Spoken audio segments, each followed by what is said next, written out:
Russian President Vladimir Putin will not be attending peace talks in Istanbul this week. Ukrainian President Volodymyr Zelensky had repeatedly challenged Mr. Putin to show up in person. He said the Russian leader's absence would signal that Moscow is not serious about achieving peace. The White House says Donald Trump will not be at the meeting either, after the U.S. president earlier suggested he was open to join the talks if Mr. Putin showed up. Now, the meeting between Russian and Ukrainian officials will mark the first direct peace talks both sides have had in more than 3 years. American officials, including top U.S. diplomat Steve Witkoff, Ukraine envoy Keith Kellogg, and Secretary of State Marco Rubio, are also expected to be at the talks. And for more, let's speak now to Lincoln Mitchell. He's a lecturer at the School of International and Public Affairs at Columbia University. Lincoln, thank you very much for joining us this morning. So we know it was Vladimir Putin who suggested, although I should point out he didn't actually say he would turn up, but he's not after, Volodymyr Zelensky threw down that challenge to show up. So he's not. I mean, what does it actually tell us? I mean, was Zelensky right after all that Putin isn't serious about peace talks? In short, yes, of course he was right about that. And of course, the American president was going to indulge Putin to do what he wanted. But moreover, for Putin, negotiating directly with Zelensky is to suggest that Zelensky and Putin are equals. And that idea is something that Putin cannot agree to. That's why he started this war, because he does not consider Ukraine a state. So then to meet one-on-one with their president would be a recognition of that. Putin wants to meet one-on-one with Trump for a whole lot of reasons. He's always wanted to meet with the Americans to negotiate this, not with Ukraine. Lincoln, a quick one about the makeup of the Russian delegation that will be there as well in Turkey. It's going to be led by an aide called Vladimir Medinsky and other lower-level officials. Now, would that be considered a slight indicative of the level of importance, or maybe we should say the lack of it, placed on the meeting by Moscow? The short answer to that is yes. He's not sending Sergei Lavrov or someone, at that level. But Zelensky kind of has his hands tied here. If he were smart, he goes and he makes a good faith effort to negotiate. See what they have to say. It doesn't feel right, but the option of walking away, Zelensky cannot be seen as the one that walks away. Not least because we've seen the U.S. waver on this, from being kind of, humiliating Zelensky in the White House to kind of warming up to him now.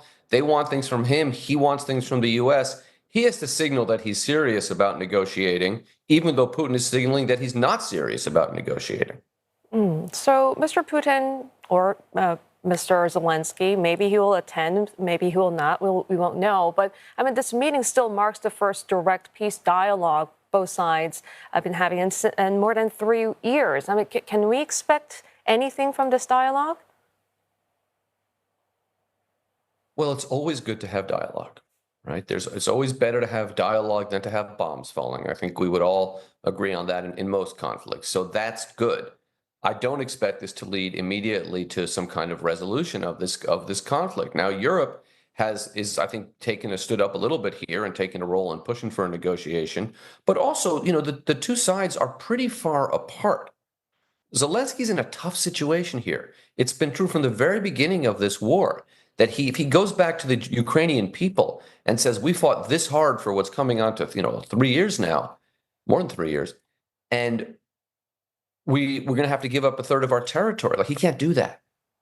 And Putin can't go back to the Russian people and say we lost, hundreds of thousands of casualties and deaths. And for what? So we could just walk away from Ukraine. So the dialogue is important. It's good. But I don't see there's no real common ground here that would lead to a fast conclusion of the war. Unfortunately, anything is possible. But there's some distance to cover here.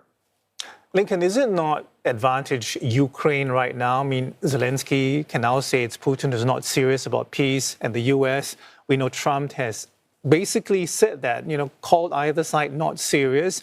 And we also know that, a relatively high-level team from the U.S. is probably going to be there. There's Marco Rubio, Steve Witkoff, Keith Kellogg as well.